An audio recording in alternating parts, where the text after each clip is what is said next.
मगाशी मी मगाचपासून पाहतोय कोणी कोणी कविता म्हणते, कोणी गाणी म्हणते वगैरे. आता गाणं म्हणता हां मी माहीत गुरु नाही का ऐकू येते ना माझ्या मते. छान येईल.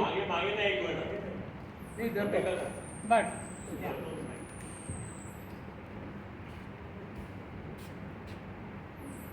मी धरू का? नाही नाही नाही. हॅलो हां हां ऐकू येते. तर मागे तुम्हाला मी सांगितलं होतं मी गाणं का सोडलं. जसं हे आताच कोणीतरी सांगितलं की त्यांना गाणं सोडावं लागलं. त्यातलाच प्रकार आहे. वडाळकरांनी सांगितलं की त्यातलाच प्रकार आहे की गाणं का सोडलं. तो भाग आहेच आहे. पण एक त्याच्या अगोदर मी माझं लग्न व्हायच्या अगोदर म्हणजे साधारण 66 सालापर्यंत 66 साली माझं लग्न झालं. तर 65 सालापर्यंत म्हणजे मी हैदराबादमध्ये होतो, बॅचलर होतो आणि आमचा ग्रुप चांगला होता. मंडळाशी माझा संबंध होता तिकडं आणि आम्ही काही ना काहीतरी कार्यक्रम करायचो. तर त्यावेळेला मी एक कविता केली होती. ती कविता चांगली झाली होती. तर ती कविता मी फार पूर्ण लिहिलेली आहे. तर ती तुम्हाला पाठवतो होतं. म्हणजे तो काळ लक्षात घ्या आणि मी बॅचलर होते हे लक्षात घ्या. त्यामुळे रात्रीच्या वेळेला झोप यायची नाही ना. मी आणि माझा मित्र एक उदास म्हणून आहे. तो उदास आम्ही एकत्रच राहत होतो. तर रात्रीच्या वेळेला कशी झोपायची नाही. तर मग काय करायचं म्हणून मग आपलं काही ना काहीतरी तोही काहीतरी लिहायचं, मी काहीतरी लिहायचो. तर त्या वयामध्ये कविता लिहिण्याचा एक छंद त्यावेळेला नवीन लोक पोरांना होता त्यावेळेला. तर मी त्यावेळेला एक कविता लिहिली होती. तर ती कविता कशी आहे ती तुम्हाला वाचून दाखवतो. धुंदी रात्रीची झुळूक वाऱ्याची, गंध मातीचा वास फुलांचा, प्रीत स्वरांच्या छेडून तारा, प्रवेश करीती एक षोडशा, रंगल्या आमच्या रात्री आशा. नाजूक कलटी लवचिक बांधा, गाल सरामी ओठ गुलाबी, लाजत जवळी येता, सहजिकच येते पाहू पाशा, रंगल्या आमच्या रात्री आशा.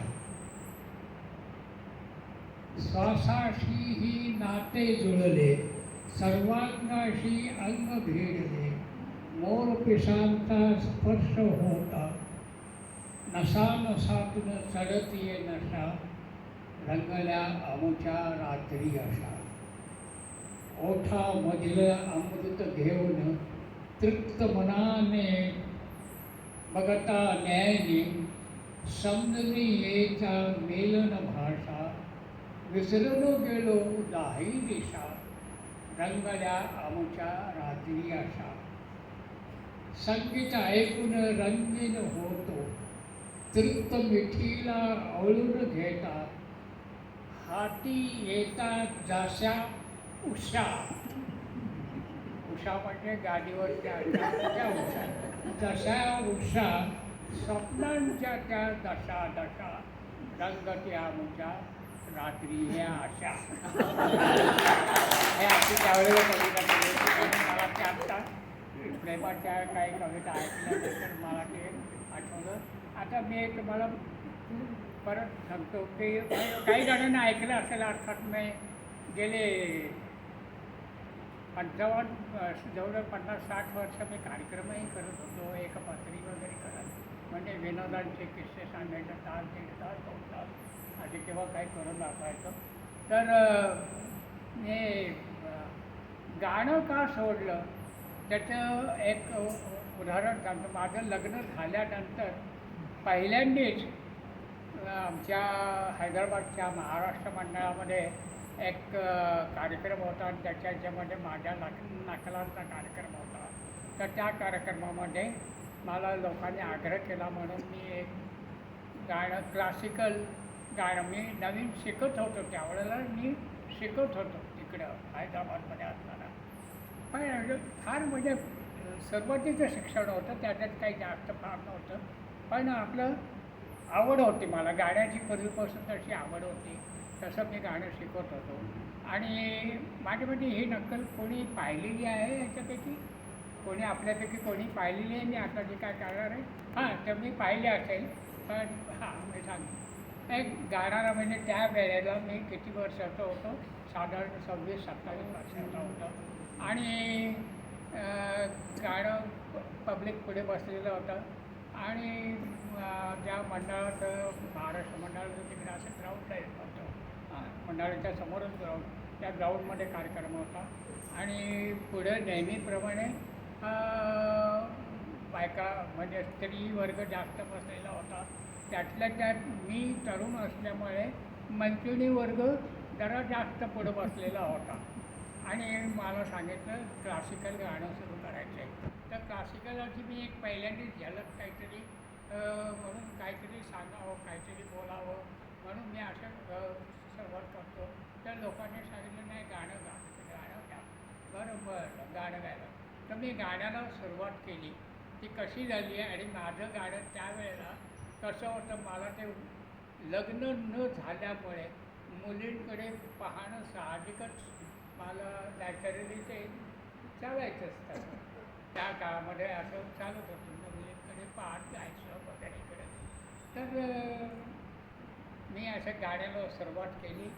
तर आता माझं वय मी सांगायला काय हरकत नाही 88 वर्षाचं आहे मी.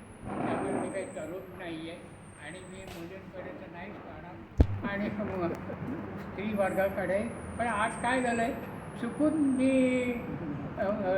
माझ्या या बाजूला सगळा स्त्री वर्ग बसलेला आहे आणि या बाजूला पुरुष वर्ग बसलेला आहे. पण माझी जी सवय आहे त्या गाण्यामध्ये बोलताना म्हणताना ती इकडच्या बाजूला चांगले हावभाव करायचे अशी सवय आहे. तर इकडच्या स्त्री वर्गाने उगीच गैरसमज करून घेऊ नका मी हे गाण्याची नक्कल करतोय. तेव्हाचं आठवण आता सांगणार. तर गाणं सुरुवात करतो. तबला पेटीवाला माझ्या जे ओळखीचेच होते. एक माझं सुधल पंडित म्हणून होता तो तबलावर होता. नंतर एक पेटीवाला होता आणि आमच्या उदास होता माझ्या साथीला वगैरे असं. तुम्ही खुर्ची घेऊन बसा.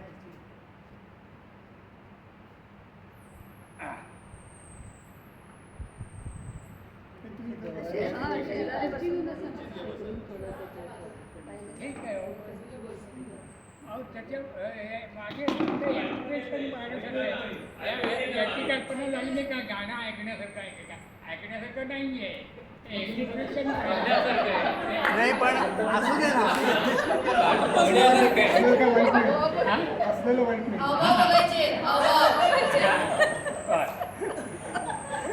तुम्हाला टेन्शन नाही ना.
घरी गेल्यावर म्हणली की आता तुम्ही गाणं शिकायचं सोडून द्यायचं त्याच्यानंतर गायचं नाही म्हणून मी गाणं बंद केलं. फार पुढे गेलो असतं नाही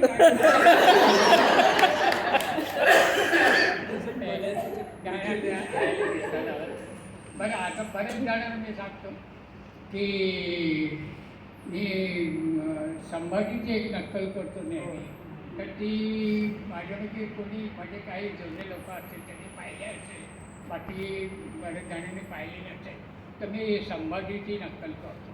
ती परत पाहण्यासारखीच आहे. परत पाहण्यासारखी कारण आहे. तुम्ही जरा परत पाहण्यासाठी. मला मोबाईल घ्यायचा हो. आणि मोकळं करा. त्याच्या ह्याच्यामध्ये देखील आवाज आहेच आहे काय काय वेळेला आवाज बदलावा लागतो पण एक्सप्रेशन आणि त्याचं चालणं बोलणं वागणं ते बघण्यासारखं आहे माहीत ना. तर असा सीन आहे हे आपल्याला बेबनशाही नाटक माहिती असेल बऱ्याच जणांना. त्या बेबनशाही नाटकामध्ये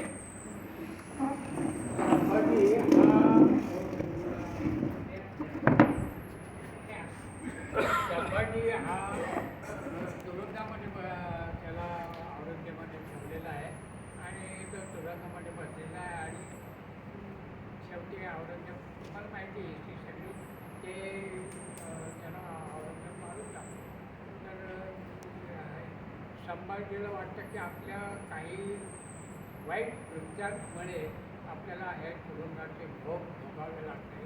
आपण छत्रपतीचे जरी वंशज असतो मुलगा असतो तरी आपल्या काही वेगळ्या वागण्यामुळे किंवा काही लोकांच्या सगळ्यांच्यामुळे आपण वागत करतो आणि त्यामुळे हे आपल्याला या आधी पाळी आलेले त्याला पश्चाताप वगैरे होतो आणि असा तो सीन आहे. सृष्टीची उलथापालथ झाली नाही ना मुंग्याने मेरूपर्वत गेला नाही ना तर हे असे जे वाक्याचं तो सीन आहे. तर त्यातली काही वाक्य त्या तुरुंगातल्या सीनची वाक्य तर तुरुंगामध्ये असा एक दगड ठेवलेला आहे. तर असं समजून चालू हा दगड आहे आणि मी दगडावर संभाजी बसलेला आहे. तर हे संभाजीचं काम करण्यासाठी कोणाला तरी बोलायचं काहीतरी करायचे काढा करून द्यायचं म्हणून म्हटलं की कोणाची इच्छा आहे का संभाजीचं काम करण्यासाठी. तर कारण मी म्हणलं मला डायरेक्शन करायचं आहे तर संभाजीचं काम मी नाही करत. तर वेगवेगळे काही जणं तिघं चौघंजणं तयार झाले की मला संभाजीचं काम करायचं मला संभाजीचं काम करायचं. तर आता मी डायरेक्टर असल्यामुळे म्हटलं की तुम्ही मला मी हे तुम्हाला वाक्य देतो संभाजीची वाक्य आहे ही ह्या पीसमधली जी वाक्य आहे ती वाक्य तुम्ही तुमच्या कल्पनेप्रमाणे जसं म्हणता येईल तसं तुम्ही म्हणून दाखवा. मग मी त्यातलं एक सिलेक्ट करेल तुमच्यापैकी कोणाला काम द्यायचं ते. तर ते म्हणजे ठीक आहे सगळे तयार झाले आणि ते चौघं जे मी निवडले होते त्या चौघांपैकी कोणी कसं काम करून दाखवलं ते मी तुम्हाला सांगतो. पहिला जो संभाजी आहे म्हणजे काम करणारा त्याची अशी कल्पना आहे की त्या आता संभाजीची वाक्य ते मला सांगतो. संभाजी तुरुंगामध्ये फेऱ्या मारते सृष्टीची उलथापालथ झाली नाही मुंग्याने मेरूपर्वत गेला नाही आम्ही असे या मुसलमानांच्या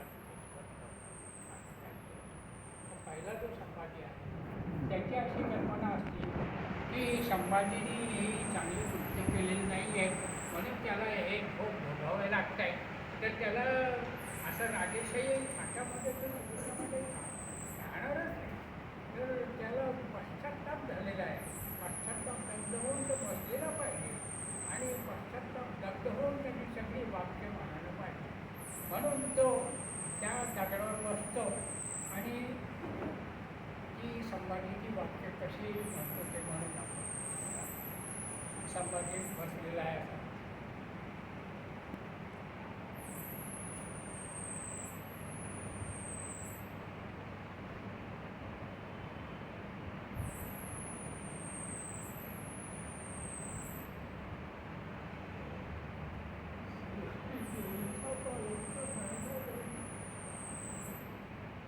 मुंगेरे मेरू पर्वत गेला राहिला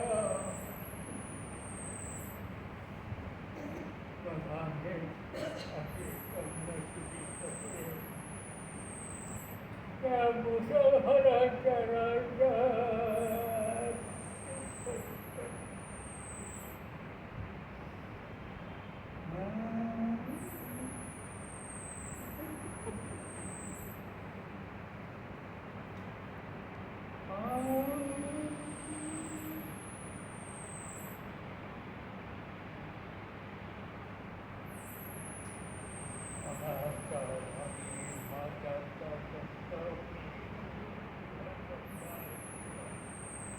अरे शरीराने सीधाला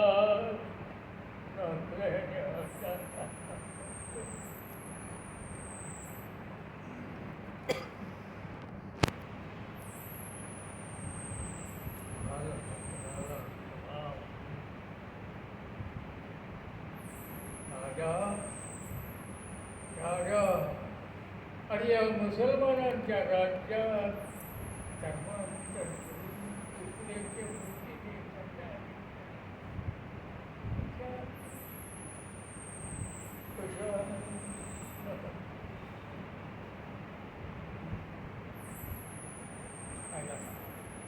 दुसऱ्याला संभाजी असतो त्याची अशी कल्पना आहे की त्यांनी खेडेगावामधून कामं केलेली असतात आणि खेडेगावामध्ये पूर्वी मला आठवत आहे का की खेडेगावामध्ये आमच्या गावी नाटकं केलेली आहेत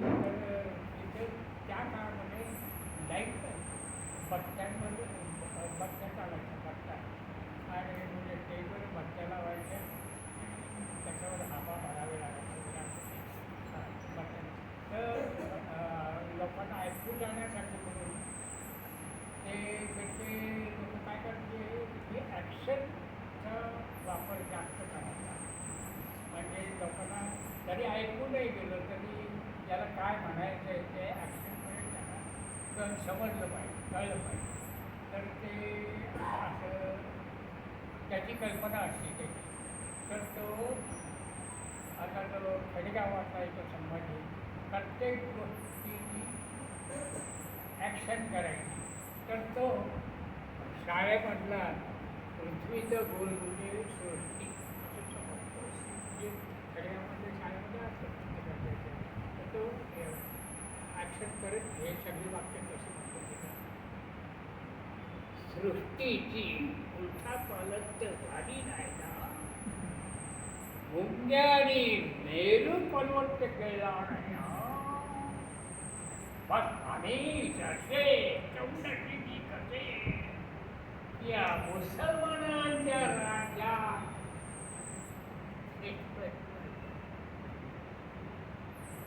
मनाचा मानी माथ्याचा संतापी दूर गगनकाल दूर अरे शरीराने सीधाला पण आत्मेने आधाराने बसला तो तुझा जिंदगी राजा राजा तो तुझा दंडव्यवहार काल क्षत्राला क्षमा मुळीच मंजूर नाही मुळीच मंजूर नाही जिवंत राहण्यापेक्षा कुत्र्याच्या मोतीने जगण्यापेक्षा तू या राज्यात कुत्र्याच्या मोतीने खुशाल मर मर दुसरा संभाजी तिसरा ते संभाजी असणं त्याची अशी कल्पना नसते त्याला सवयी असतात म्हणजे त्यांनी पूर्वी तमाशामधून खेडेगावातून तमाशामधून कामं केले असल्यामुळे आणि त्या तमाशामध्ये स्त्रियांची कामं केलेली असतात पूर्वीच्या काळी खेडेगावामध्ये स्त्रियांची कामं देखील पुरुष करायचे तर ते त्यांनी स्त्रियांची कामं केलेली असतात त्यामुळे त्याच्या लकाबी वगैरे सगळं त्याचं ते कायम तसंच राहिलं होतं तर तो संभाजी कसा करून दाखवतो.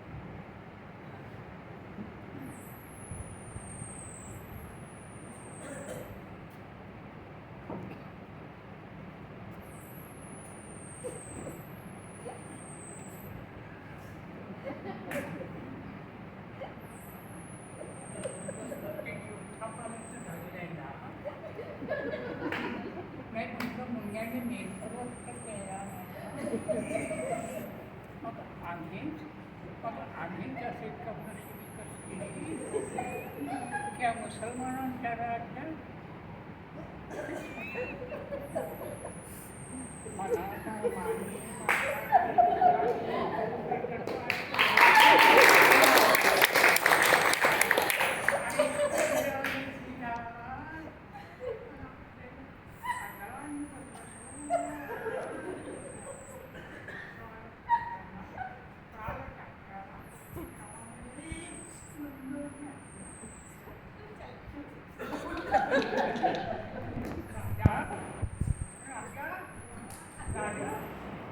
मुसलमानांच्या राज्यात धर्मांतर करून जगण्यापेक्षा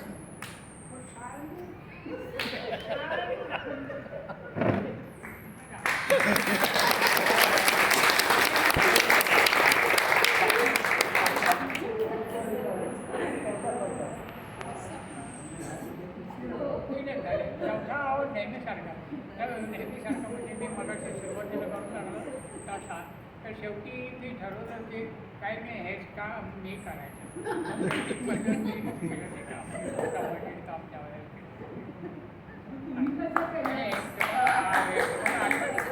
बंगळूरमध्ये आम्ही रायगडला जेव्हा